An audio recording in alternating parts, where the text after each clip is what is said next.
Déterminer la pente d'une tangente est une chose très facile à faire. Il faut, en premier lieu, sélectionner deux points assez éloignés l'un de l'autre sur notre tangente et y déterminer un point 1 et un point 2. Ensuite, nous appliquons simplement la formule m est égal à delta y sur delta x, qui se traduit également par m est égal à y2 moins y1 sur x2 moins x1, où m représente la pente que l'on désire calculer, où x1, y1 représente les coordonnées du premier point sélectionné et où x2, y2 représente les coordonnées du second point sélectionné. Trois grandes méthodes sont utilisées pour résoudre une quadratique.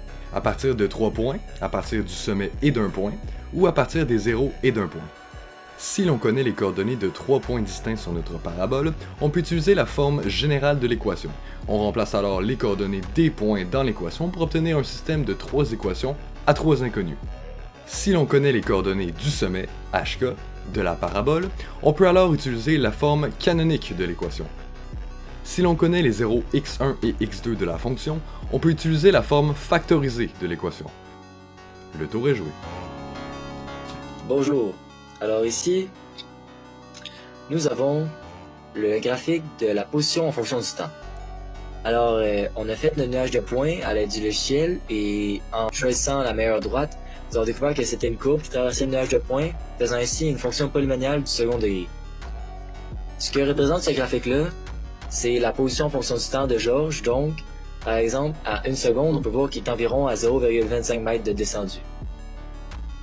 Comme deuxième graphique, nous avons le graphique de la vitesse en fonction du temps. Dans le fond, on a utilisé les trois tangentes précédemment trouvées, qu'on a mis dans le graphique faisant 3 points, puis on a fait la meilleure droite dedans. Puis ça représente la vitesse en fonction du temps. Donc, après combien de temps, la vitesse de Georges est à combien, puis c'est une droite.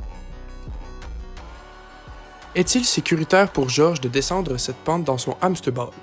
Je crois qu'il n'est pas très sécuritaire pour Georges de le faire, puisqu'après avoir calculé la vitesse finale théorique de Georges avec la formule qui s'affiche à l'écran, nous avons déterminé qu'il allait atteindre une vitesse de pointe d'environ 146 km/h. Cette vitesse est effectivement déraisonnable et en aucun cas sécuritaire pour la vie de Georges.